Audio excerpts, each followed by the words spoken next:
नमस्कार दोस्तों, आप सभी का स्वागत है आपके अपने चैनल आस्था शक्ति पर। आज हम सभी सुनते हैं गुरुवार की व्रत कथा। दोस्तों, प्राचीन काल की बात है, किसी राज्य में एक बहुत बड़ा प्रतापी और दानवीर राजा राज्य करता था। वह प्रत्येक गुरुवार को व्रत रखता और भूखे और गरीबों को दान देकर पुण्य प्राप्त करता। लेकिन यह बात उसकी रानी को अच्छी नहीं लगती। वह ना तो दान देती और ना ही व्रत करती और राजा को भी ऐसा करने के लिए मना करती थी।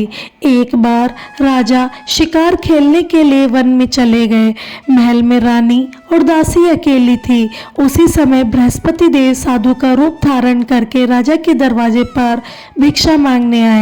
साधु ने जब रानी से भिक्षा मांगी तो रानी ने कहा कि शिशु महाराज, मैं इस दान पुण्य से तंग आ गई हूँ। आप कोई ऐसा उपाय बताए जिससे कि सारा धन ही नष्ट हो जाए और मैं आराम से रह सकूं।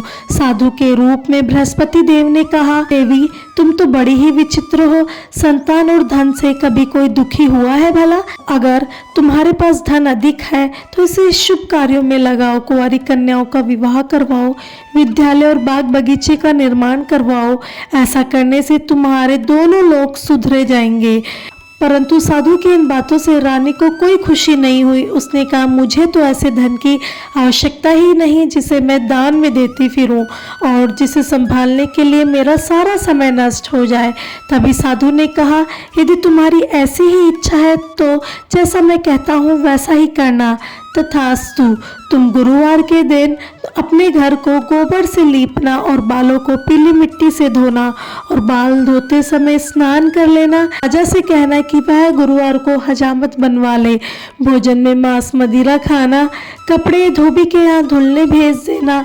इस प्रकार से 7 बृहस्पतिवार ऐसा करने से तुम्हारा सारा धन नष्ट हो जाएगा। इतना कहकर साधु रूपी बृहस्पति देव अंतर्धान हो गए।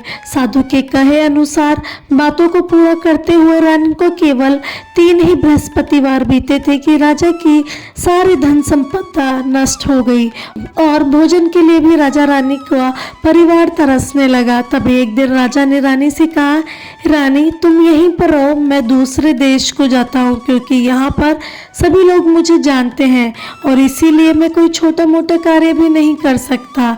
ऐसा कहकर राजा परदेश चला गया। वहाँ जाकर जंगल से लकड़ी काट कर लाता और शहर में बेचता। इस तरह वह अपना जीवन यापन करने लगा। इधर राजा के परदेश जाते ही रानी और दासी दुखी रहने लगे। एक बार जब रानी और दासी को 7 दिन तक बिना भोजन के रहना पड़ा तो रानी ने अपनी दासी से कहा, दासी पास ही के नगर में मेरी बहन रहती है, वह बहुत ही ज़्यादा धनवान है, तो उसके पास जा और कुछ ले आ ताकि थोड़ा कुछ बहुत गुजर बसर हो सके। दासी रानी की बहन के पास चली जाती है और उस दिन गुरुवार का दिन था। रानी की बहन उस समय बृहस्पतिवार के व्रत की कथा सुन रही होती है कि दासी रानी को आवाज लगाती है, रानी रानी, लेकिन उसे कोई उत्तर नहीं मिलता है। जब दासी को रानी की बहन से कोई उत्तर नहीं मिला तो वह बहुत दुखी हुई और उसे बहुत क्रोध भी आया।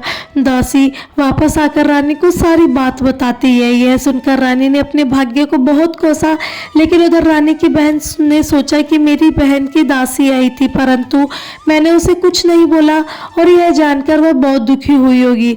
रानी की बहन ने कथा सुनी और पूजन समाप्त करके और वह अपनी बहन के घर आई और उससे कहा, बहन मैं बृहस्पतिवार का व्रत कर रही थी, तुम्हारी दासी जब मेरे घर आई थी परंतु जब तक कथा होती है तब तक ना तो उठते हैं और ना ही कुछ बोलते हैं, इसीलिए मैं कुछ नहीं बोली। अब तुम बताओ दासी मेरे यहाँ क्यों आई थी? रानी ने कहा, बहन तुमसे क्या ही छिपाऊं, हमारे घर में खाने तक को अनाज नहीं है। ऐसा कहते कहते रानी की आंखें भर आई। उसने दासी समेत पिछले 7 दिनों तक भूखे रहने की बात अपनी बहन को बताई। रानी की बहन ने यह सब जानकर कहा, देखो बहन, भगवान बृहस्पति देव सबकी मनोकामना पूर्ण करते हैं। देखो शायद तुम्हारे घर में भी अनाज रखा हो। पहले तो रानी को विश्वास नहीं हुआ, पर बहन के आग्रह करने पर उसने अपनी दासी को अंदर भेजा तो उसे सचमुच अनाज से भरा एक घड़ा मिल गया। यह देखकर दासी को बड़ी हैरानी हुई। दासी ने रानी से कहा, हे रानी, जब हमें भोजन नहीं मिलता तब भी तो हम व्रत ही करते हैं, क्यों ना हम इनसे व्रत की कथा और विधि पूछ ली जाए ताकि हम भी व्रत कर सके। तब रानी ने अपनी बहन से बृहस्पतिवार के व्रत की कथा के बारे में पूछा। रानी की बहन ने बताया कि बृहस्पतिवार के व्रत में चने की दाल और मुनक्का से भगवान विष्णु का केले की जड़ में पूजन करें, दीपक जलाएं, व्रत कथा सुने और पीला भोजन ही ग्रहण करें। इससे बृहस्पति देव प्रसन्न होते हैं। उन्हें व्रत कथा तथा पूजन विधि बतलाकर रानी की बहन अपने घर लौट आई। 7 दिन के बाद जब गुरुवार आया तो रानी और दासी ने व्रत रखा। गुड़साल में जाकर चना और गुड़ भी लेकर आई, फिर उससे केले की जड़ और भगवान विष्णु का पूजन किया। अब पीला भोजन कहाँ से आए, इस बात को लेकर दोनों बहुत दुखी थे, लेकिन उन्होंने व्रत रखा था, इसीलिए बृहस्पति देव उनसे प्रसन्न थे। इसलिए वह एक साधारण व्यक्ति का रूप धारण करके 2 थालों में सुंदर पीला भोजन दासी को दे गए। भोजन पाकर दासी बहुत प्रसन्न हुई और फिर रानी के साथ मिलकर उसने पीला भोजन ग्रहण किया। उसके बाद वे सभी गुरुवार का व्रत और पूजन करने लगी। बृहस्पति देव के भगवान की कृपा से उनके पास फिर से धन संपत्ति आ गई, परंतु रानी फिर से पहले की तरह आलस्य करने लगी। तब दासी ने कहा, देखो रानी, तुम पहले भी इस प्रकार आलस्य किया करती थी। तुम्हें धन रखने में कष्ट होता था, इस कारण सभी धन नष्ट हो गया, और अब जब भगवान बृहस्पति देव की कृपा से हमें फिर से धन मिला है तो तुम फिर से आलस्य क्यों करती हो। रानी को समझाते हुए दासी ने कहा, बड़ी मुसीबतों के बाद हमने इसे पाया है, इसलिए हमें दान पुण्य में खर्च करना चाहिए, भूखे मनुष्यों को भोजन कराना चाहिए और धन को शुभ कार्यों में खर्च करना चाहिए, जिससे तुम्हारे कुल का यश बढ़ेगा, स्वर्ग की प्राप्ति होगी और तुम्हारे पितृ भी प्रसन्न होंगे। दासी की बात मानकर रानी अपना धन शुभ कार्यों में खर्च करने लगी। इससे पूरे नगर में उसका यश फैलने लगा। दोस्तों, यह थी बृहस्पतिवार के व्रत की कथा।